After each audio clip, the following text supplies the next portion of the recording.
центре этого смертоносного проекта стоял лично Мао Цзэдун. В середине 50-х годов он провозгласил: «Чтобы нас не презирали в мире, мы должны обладать этой штукой». Мао сделал ставку на ультрапатриотизм и мобилизацию колоссальных человеческих ресурсов.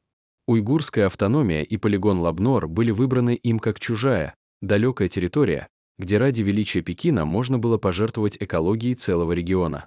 Первая атомная бомба была взорвана в 1964 году. В 1967 испытали уже водородную бомбу. 23 атомных взрыва были сделаны прямо на поверхности озера, в атмосфере суммарная мощность около 22 мегатонн.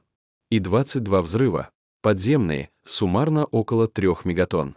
Солдаты использовались как подопытные для изучения воздействия радиации на организм. Большинство из них, ликующих на фоне ядерного гриба, вскоре умерли, включая создателя бомбы Дэн Цзисяня.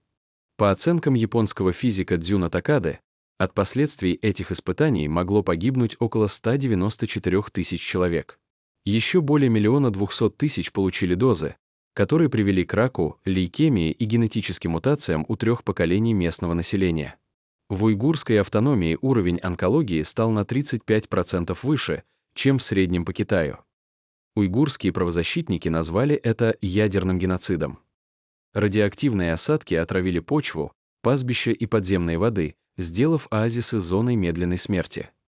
Сегодня спутниковые снимки показывают, что с 2017 года на Лабнор опять начались работы и активно модернизируется инфраструктура.